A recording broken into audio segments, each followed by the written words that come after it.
Attention, attention. All units report to your favorite podcast stat. This is That's So RN, where we decode the chaos, call out the cracks, and care a little louder. Let's scrub in. Oh my goodness. Hi guys, welcome back to another episode of That's So RN. Please excuse me, I am hoarse. It's your girl Logan, and today we'll be talking about workplace violence. Now, workplace violence can encompass a number of different things. It's not necessarily just one thing. And I got a funny story for y'all. I'm going to tell y'all about how I got my wig snatched off by a patient. Anywho, what does workplace violence look like? Workplace violence can literally be a lot of things. Like I said before, it could be verbal abuse, physical abuse, threats. I mean, you name it, sexual harassment. It could be nurse to nurse. It can be between nurse and a patient.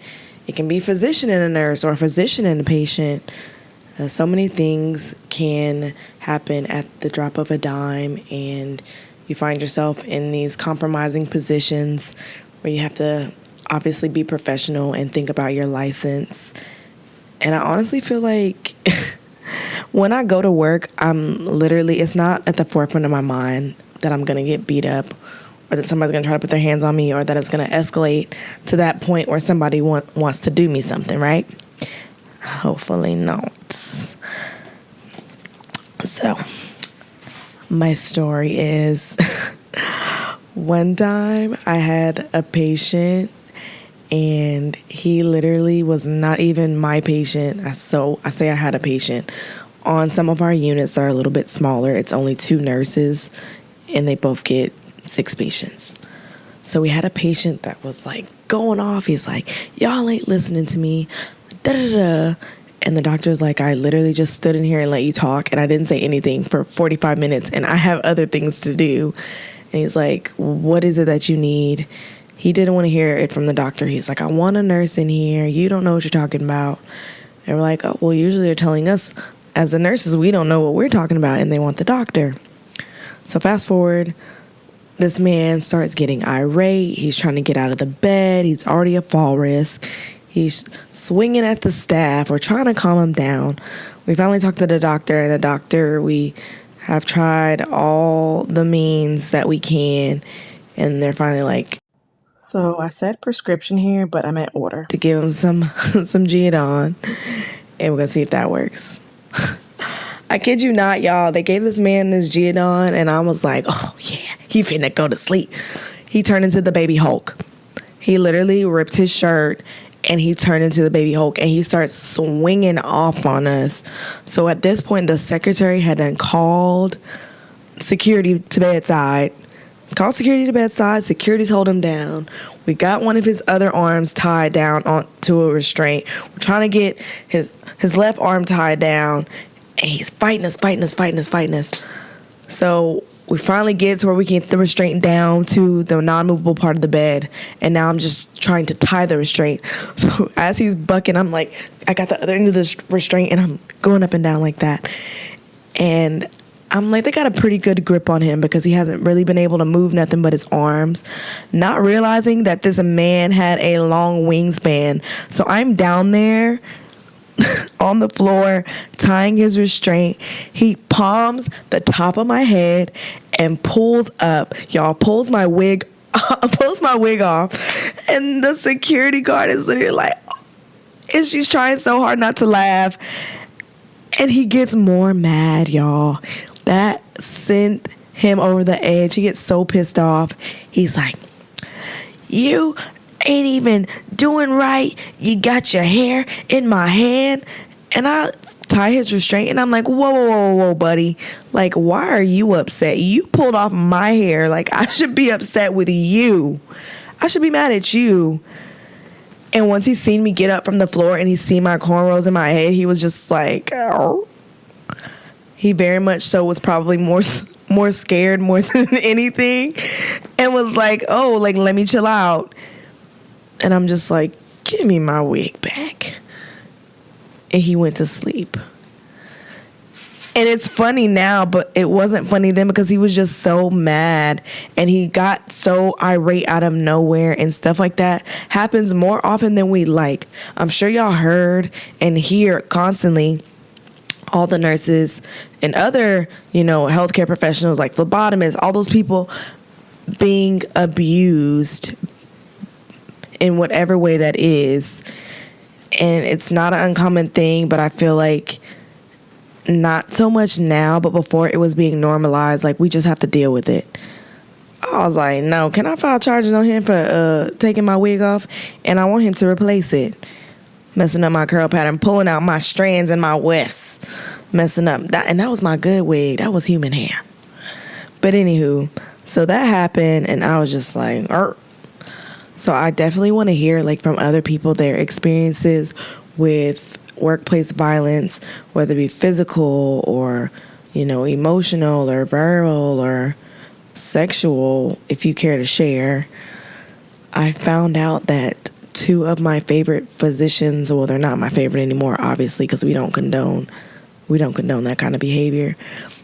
But I found out that they no longer work or are allowed to come back to several of the locations that I go to because they were being inappropriate with nurses and some patients.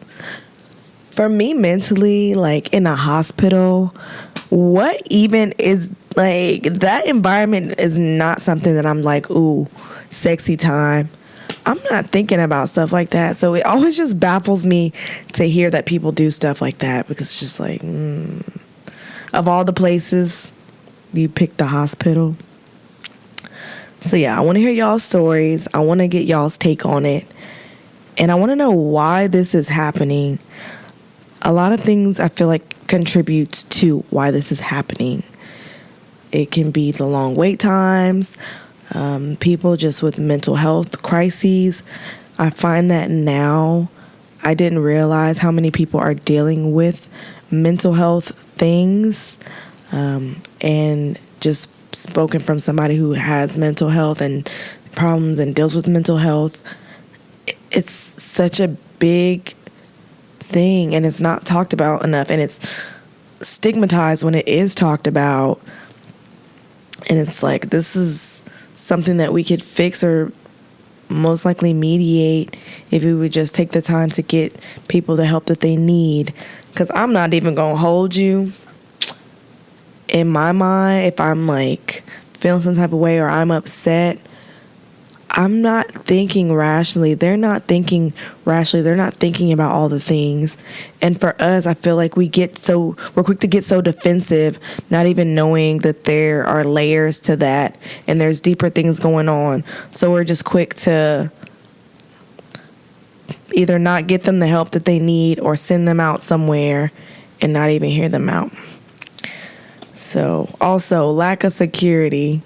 I got lucky with them 2 people that came for the wig situation. I got lucky with them coming, because if not, ain't no telling what else he would have did to me. I'm really not that big of a person, and this was a big burly man, which I wasn't scared, but I mean, he could have easily done some damage to me.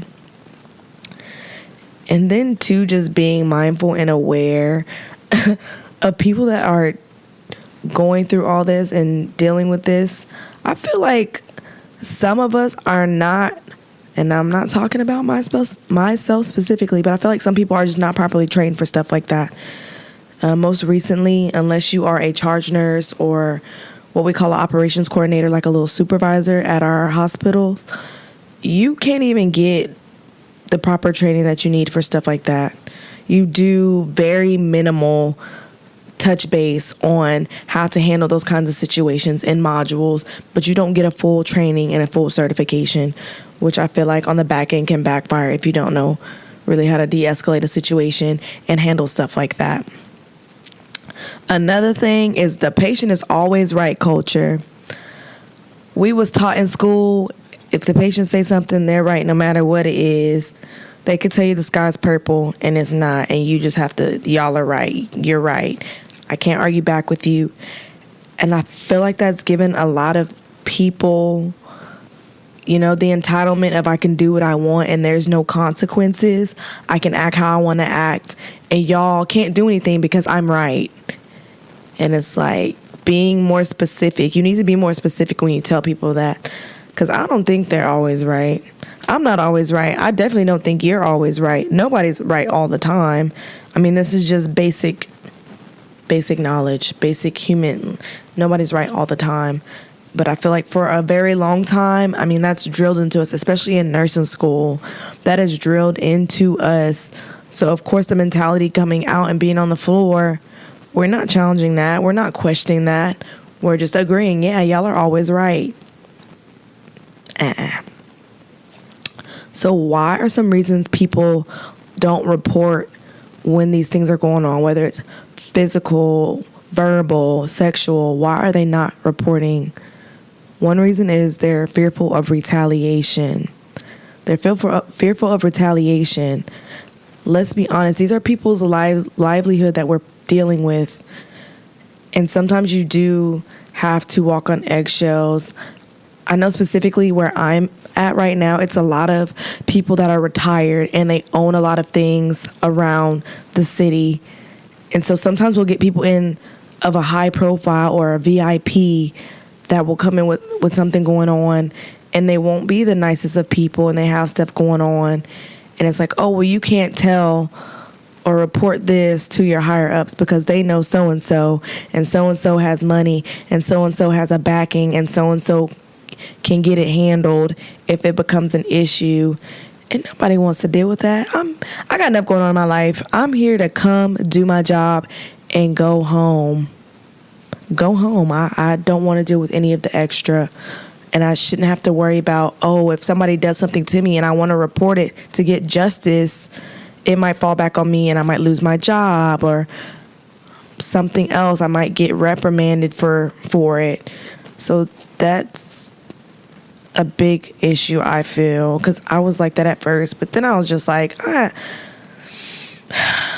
I am one of those people. I will give you many chances, and I will really try my darndest to not have to go there. But there has to come a point where we're like, okay, you did this, consequences. As my mom and my gran always say, stupid games win stupid prizes. So if you're out here putting your hands on people and hurting people and doing things, you deserve to be dealt with in whatever way, form, or fashion. And I'm going to leave it at that. Next, nothing changes. We are telling y'all that these things are going on, and y'all are brushing it off. Y'all are scuffing it off like it's no big deal, or, maybe I'll talk to them, but it's just a little ta-ta. And then they get to continue running rampant, doing what they want to do. I remember when I first started on the floor when I was an RN, I was with my preceptor.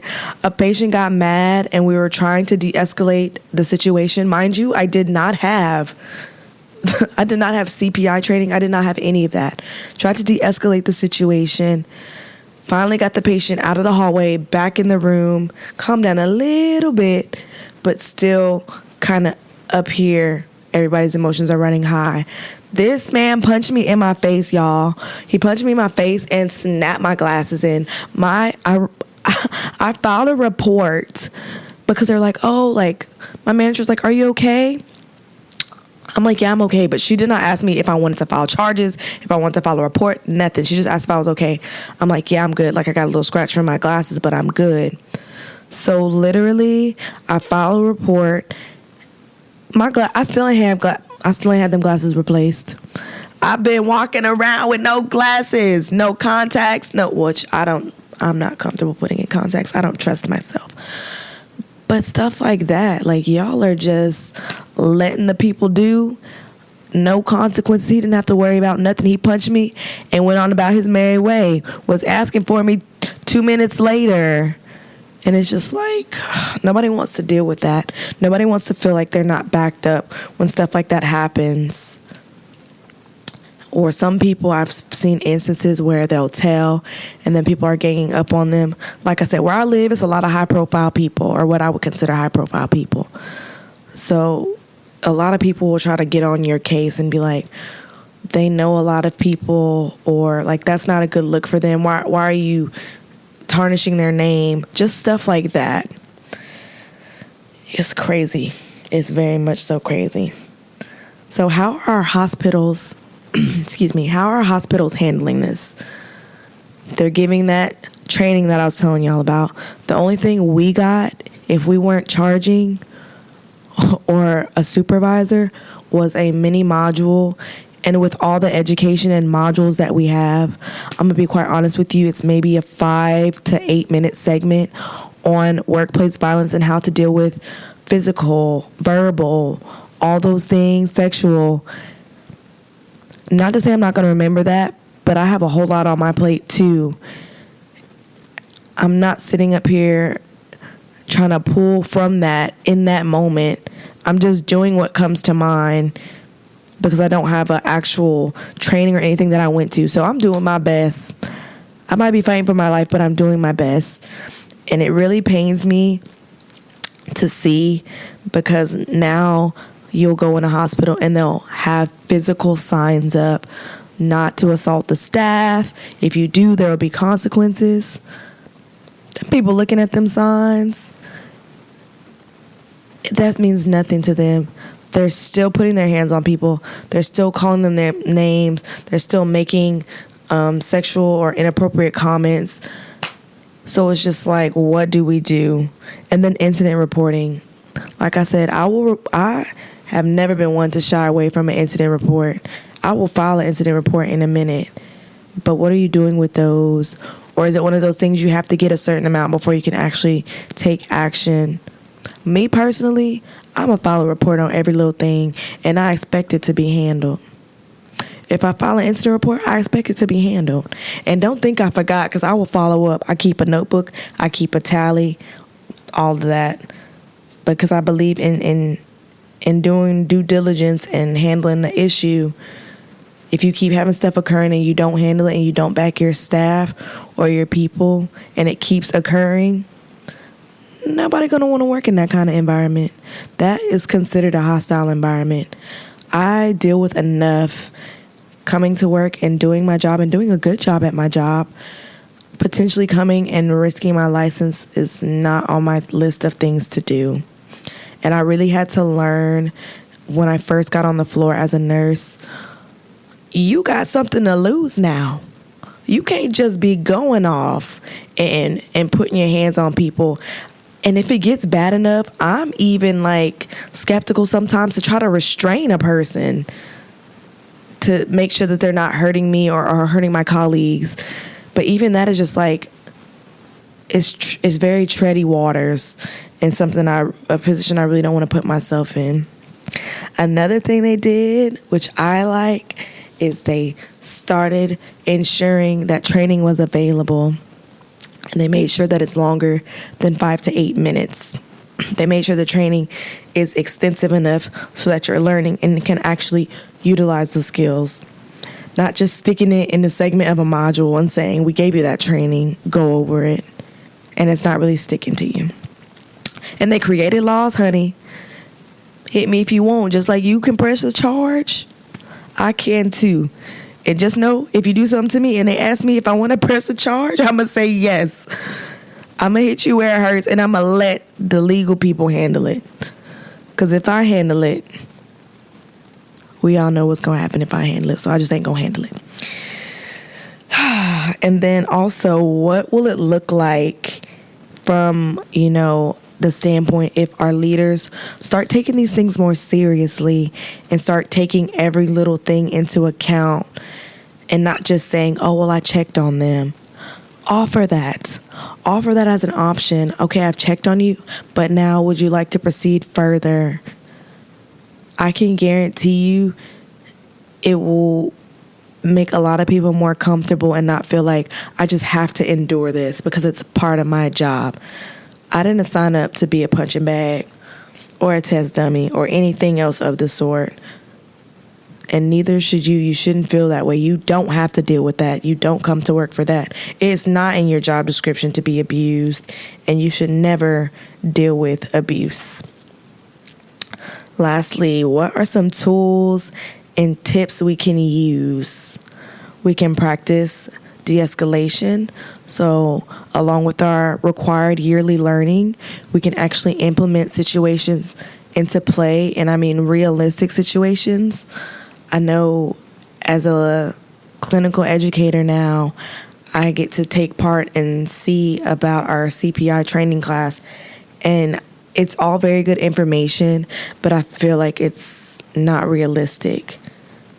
I feel like it's not what would really happen in a situation, and it wouldn't take into account all the real life factors, how quickly a person can change, or how quickly, they might be able to get to you, or things of that nature, or some of the stances you might have and use. So I feel like maybe going back, making sure we're reevaluating that frequently and upkeeping with that education, and actually implementing that with de-escalation, scenarios will be very helpful. Knowing your security codes. Y'all, I can't tell y'all, and it's not funny, but it is. I cannot tell y'all how many times we've had an emergency or we've needed security and nobody knows who to call. Nobody knows who to call. Like, dang. You better hope it's not a real deal you need them here now, because you in trouble. You up Poops Creek without a paddle. If you don't know the important number, that should be one of the important numbers. If you don't remember nothing else, your house supervisor, security, the people that can get something done in your hospital or in your facility, you need to know them numbers. So I know we have badge buddies. I don't know if that's a thing that they do, but referring to that badge buddy, I memorized it just because I don't ever want to be stuck in that situation where I don't know who to call, and then it escalate and get out of a place that it can be contained, because then I'm going to feel like I'm at fault and it's on me. All right. Self-protection without crossing boundaries. I just briefly touched on that. Like I said, for me personally, I almost am skeptical sometimes when I have been in those situations trying to restrain a patient, just because everyone's emotions are high. Your brain's going 90 miles a minute. You don't know if you could hurt somebody or they can get hurt. And I'm going to be quite honest, we are all human. So first reaction of somebody swinging at me or hitting me, like, you want to react and you want to hit them back and do that. But you can't, obviously, and you're not going to. And you have enough sense to know not to.